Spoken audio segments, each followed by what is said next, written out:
Welcome to August edition of This Month in Cybersecurity. We do this every month, as you know, and we're generally just trying to find a good way to, connect with customers, keep on top of what's going on in the security world, tell some stories. And we're at about 50 editions of this and going strong.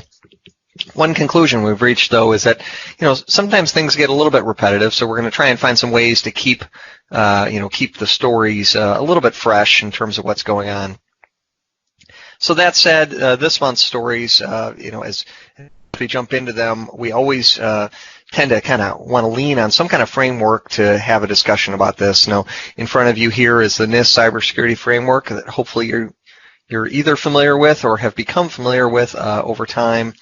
Due to its simplicity, it's one of the models that we've enjoyed from a speaking perspective to let people know about prevention and reaction and, how to spend time in both areas, how detection's kind of at the heart of things. But equally, we've had customers in the last week or two that have been talking about other models that they enjoy more. In this particular one, this is a visual of SANS, Center for Internet Security model. And some of the basics. They have a 20 top areas for them to be focusing on. And our point is that we believe that models in general are to keep a community organized, because security is a pretty complex topic, and we'd love to be able to judge progress against some standard. And so whatever standard you may pick out there, I think all of these are worthwhile endeavors, and keep in mind, obviously, all of these things are heavily interrelated. In particular, the NIST cybersecurity framework and the SANS that I just visualized. Right here is a chart showing how the two overlap, right? And on a line-by-line basis, they say this standard compares to this standard, but generally the goals are the same, and it's a list of areas and controls that you're supposed to go after. And most importantly, try to execute and improve your security model for. So pick your standard and let's head to the races. So in this particular month, we've got a number of stories around some topics that we've certainly had before, but we'll try to again make them new. In the ransomware department, we'll be talking about how summer break was getting extended for schools. For business email compromise, we kind of label it a million here, a million there. When the bad guys inject themselves into the conversation, they steer your payments to the wrong accounts. And for breaches in privacy, what we find out is that your security, and by literally your security, meaning the people that you do business with, whether they be suppliers or vendors, their security is your security. Find out we're all interconnected when vendors responsible for our information or that of our kids have security breaches. And then last but not least, we're going to try and inject a little bit of wisdom here as time allows for some things we're learning and things that are unfolding in the security area in terms of solutions that we find to be viable, good solutions that organizations should be considering. So we'll try to beef up that section in each month here, but here's a list of stories. We decided to just kind of label them up in the front. If you want to kind of dive in deep, you'll have this slide deck and others material at the conclusion of this call.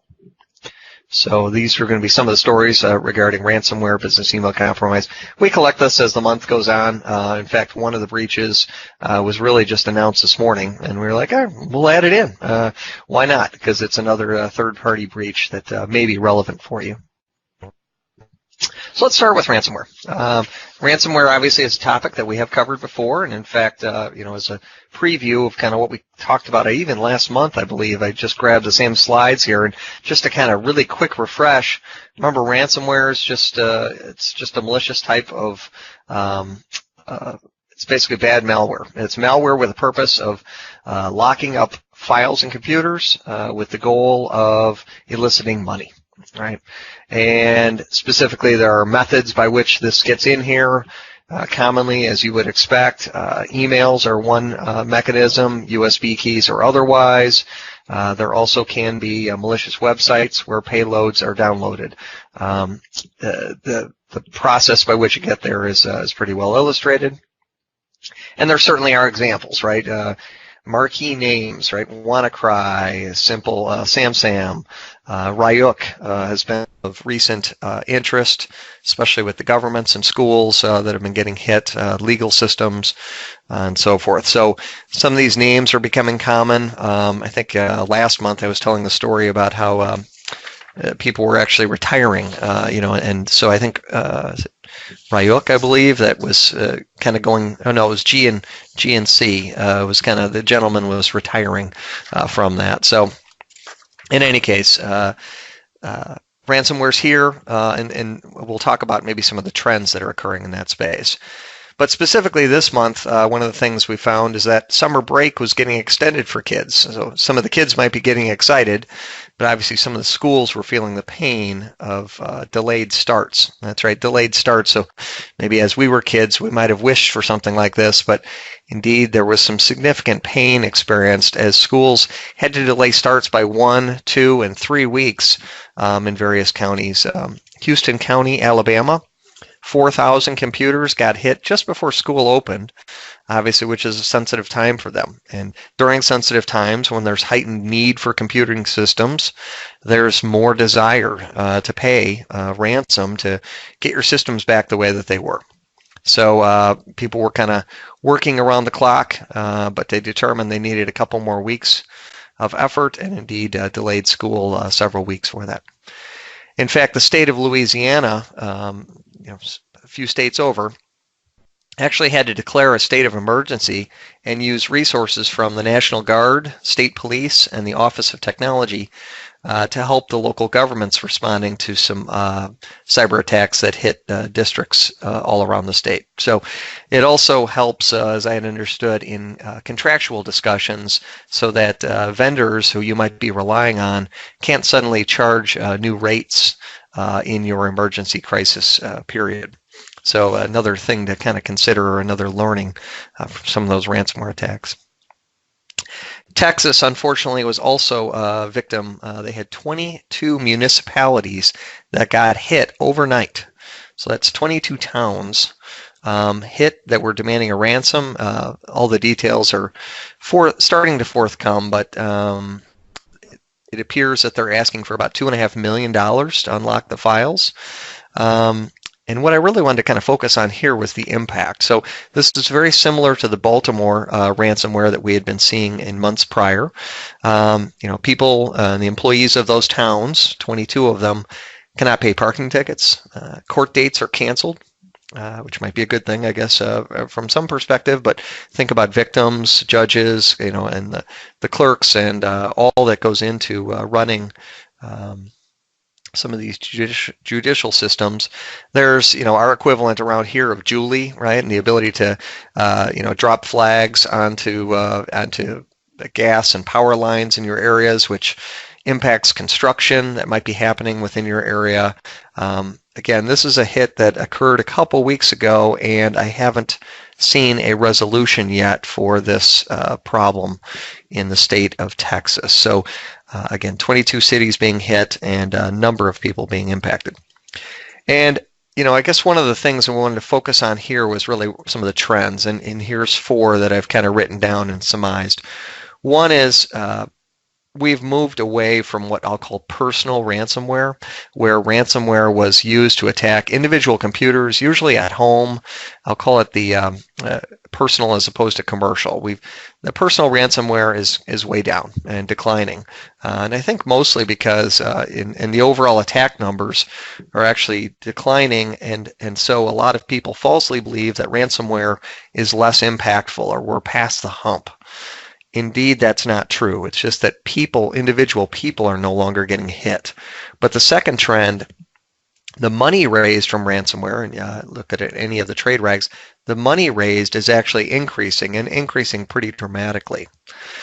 The third trend is that some of these syndicates, if you will, they've had a great run of things, and as we kind of talked about, the GNC crime syndicate actually retired.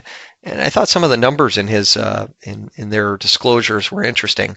They themselves, and think of this as a small crime group, I'm not sure of their numbers, but this small group that was responsible for creating good ransomware and coming up with iterations of it made about $30 million, which sounds impressive. But the people that were actually promulgating the ransomware, the operatives and so forth that were actually distributing this ransomware and relying on this syndicate, made about $300 million. And at the end of the day, they disrupted about $30 billion in business operations. So the numbers are pretty overwhelming, and the money goes to the top. But that's the type of trends we're seeing. And the last one is, so the tool is ultimately being weaponized to hit organizations to extract higher payment amounts. So ransomware indeed is a scary proposition. We've got some solutions in market for this. I think we discussed these last week, just kind of building them out. We're at about $50 per user for the first 25 users for these solutions to be operated, kind of have a hands-on approach to resolving this, and then about $15 for users after your first 25. But the goal is we'll take care of patching. We'll take care of the antivirus. We'll bring the product. We'll manage it. We'll make sure that it's done well. We'll train your employees. We'll test your employees. We will provide products and manage those products for making sure that anywhere they go on the web from any device, that the website is a legitimate website, and will block inappropriate traffic, obviously using the technology. We'll take a look at the, assuming you have Office 365, we'll take a look at logins on a daily and weekly basis to make sure that no one's coming in from foreign countries or from fake accounts on Amazon Web Services or others. And we'll also look at about 60 other areas within Office 365 to validate that you're set up the way that you should be. And last but not least, and we'll talk a little bit more about this later, but we'll look on the dark web and make sure that your credentials are not being leaked out there. Okay, so that's one solution that we kind of bring to the table, and that's kind of on the preventative side. And then obviously on the reaction side, should something bad happen, we'd love to be involved in backup management. And whether you're doing this or ourselves, we believe strongly, and I highlighted this solution last week, we believe strongly in offline backups, right? We've seen customers of ours that have had their backups deleted, right, as part of a known recovery mechanism.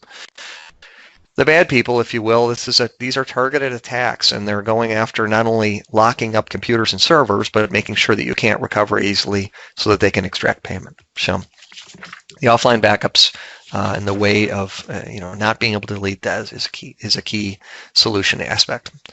All right, keep the build going there. All right. Second topic, business email compromise. This is a repeating theme a little bit, and I've got a couple stories here. One is the town, actually it was a county within North Carolina, was a victim of an email scheme. It diverted about $2.5 million.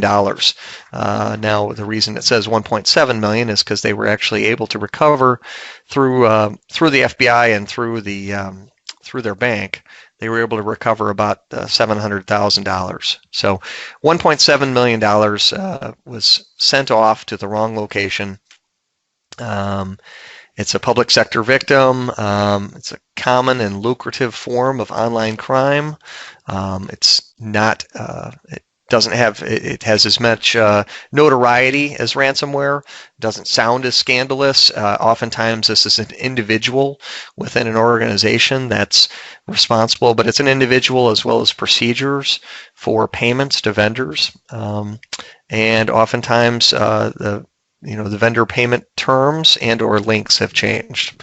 And so I meant to go back to that story. So in addition to North Carolina having this, we as an organization meet internally on a weekly basis as a security group, and we discuss our customers that have had or are having issues. We track them.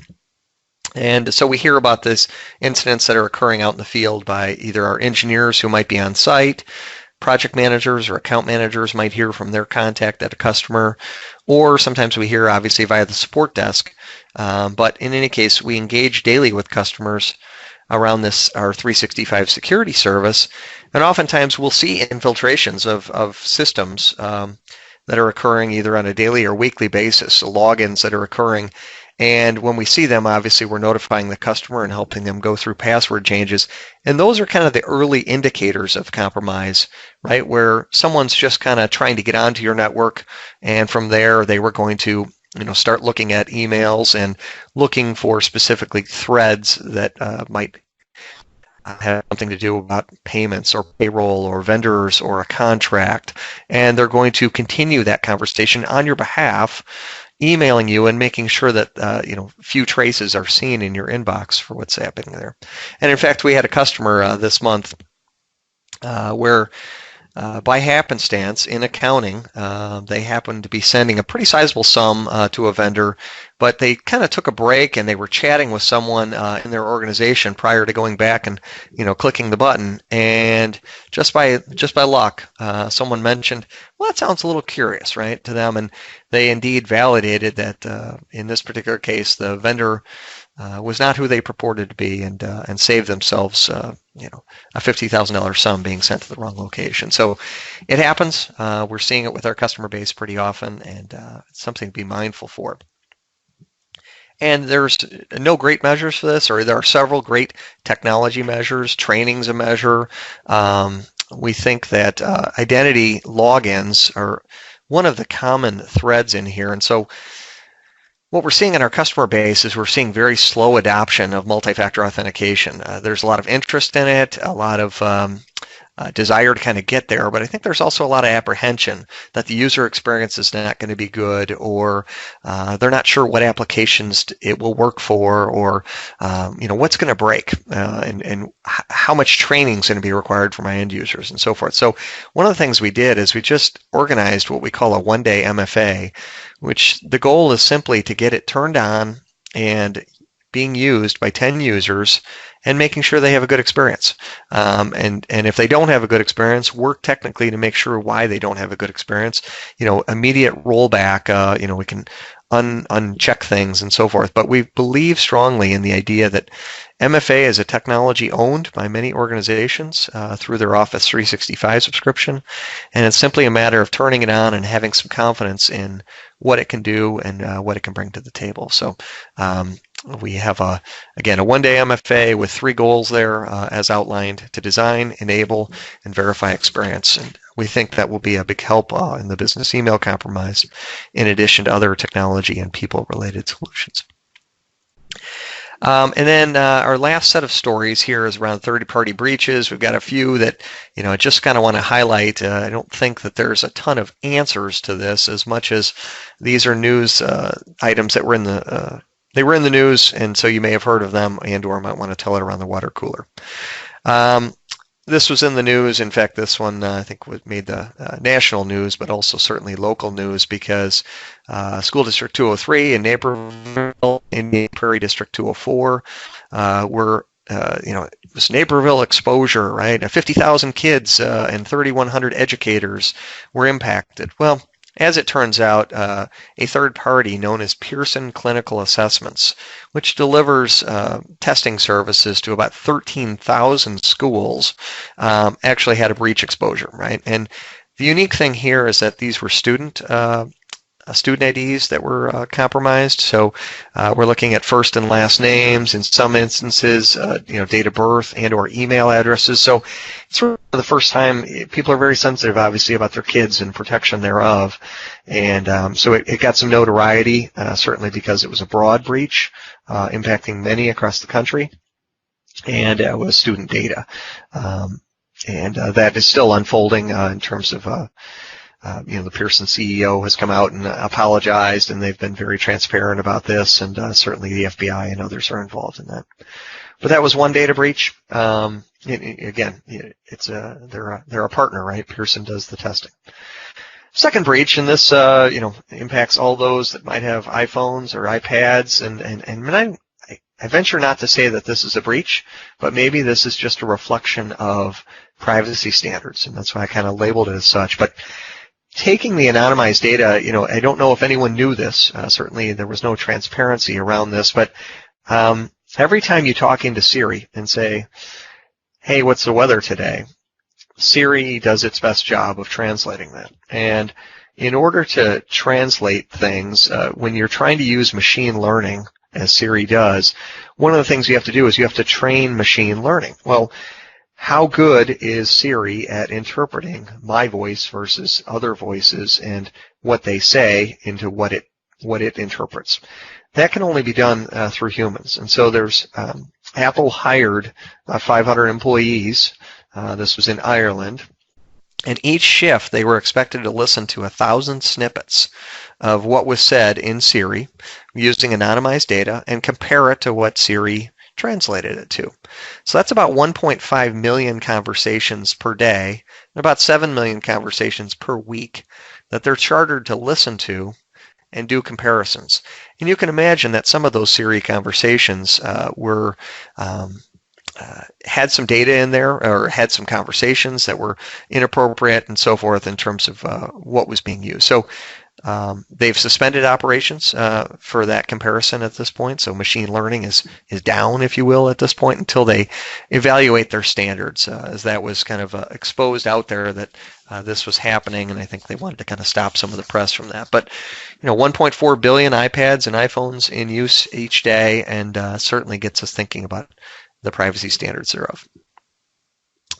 And then just this morning, for those that have shopped at Hy-Vee, it's one of the more popular stores in the Midwest area, a chain of supermarkets and so forth through the Midwestern United States. And basically, the credit card data used either at gas pumps, coffee shops, or restaurants appears to be on the market. Hy-Vee operates in about 35 states, and there's a sale of new credit cards basically being out on the web that was just announced on Tuesday, and they started looking at the credit cards and they're like, oh boy, all of these appear to have come from a Hy-Vee.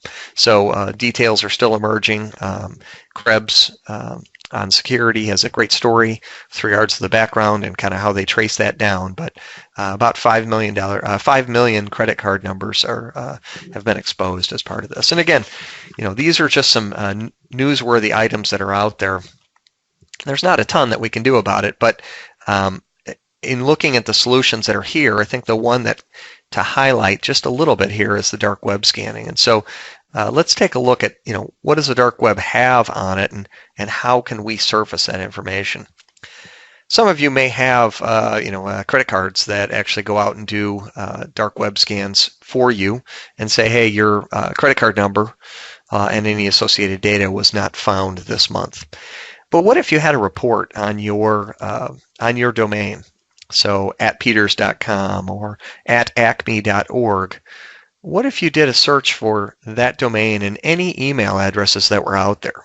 And what if you took a look at, hey, not only are some of my employee emails out there, but it also appears to have legitimate passwords. And oh boy, that was from an exposure this month or last month. So we have this capability, and we have this tool that we've added into our toolbox. And we have the capability to do one-time scans. And obviously its primary purpose for doing the scan is just to kind of get you focused on your login and passwords and anything that might be out there on the forums and available.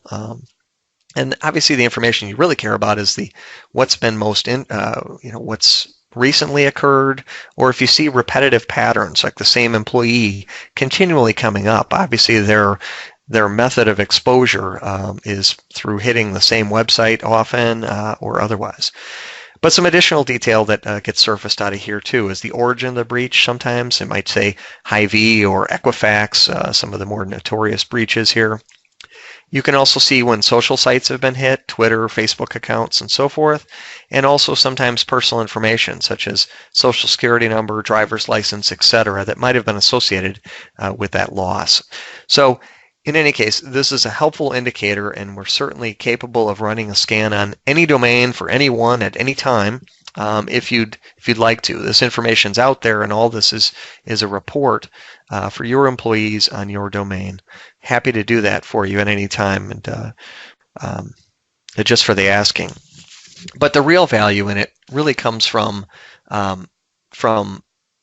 monitoring that. So in looking at that domain over time, if a new name pops up, rather than running a scan on a monthly basis, literally as a notification service that, hey, Joe's credentials suddenly are out on a dark web, you may want to go through a password change, or hopefully you've already got some MFA installed and may not have to worry about it. So we're happy to run that for you, and the monitoring service comes as part of our bundled package there.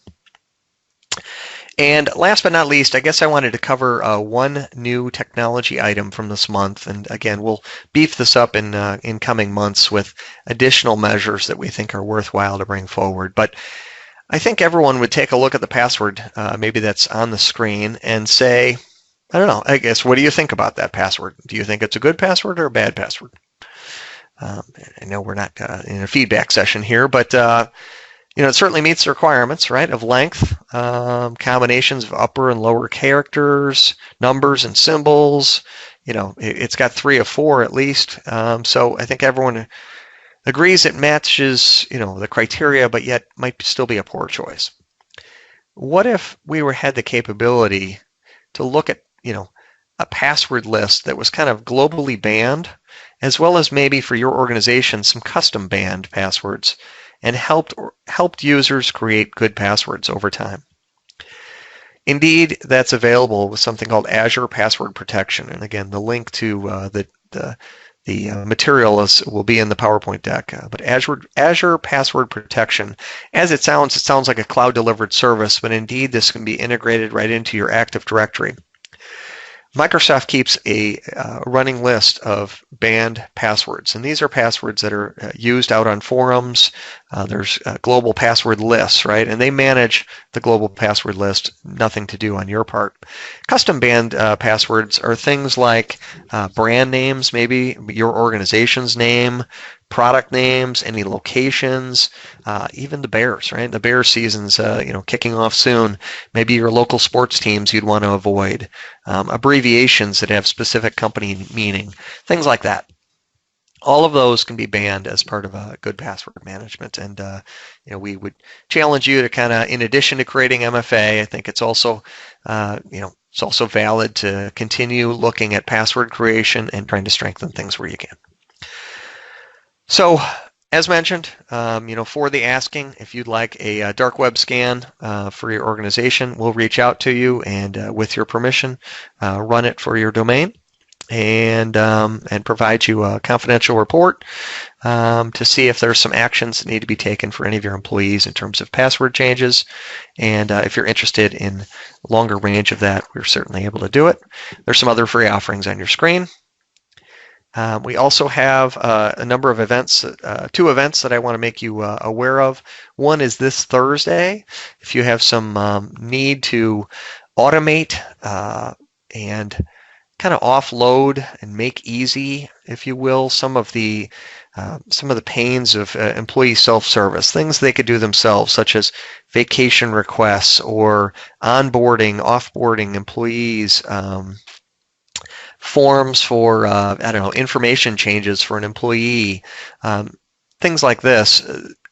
Chris Cummins is going to walk us through on Thursday at 1 o'clock, getting started with something called an HR Employee Self-Service Center, which essentially is a pre-built item that we can put into your SharePoint Online environment and have you transacting on.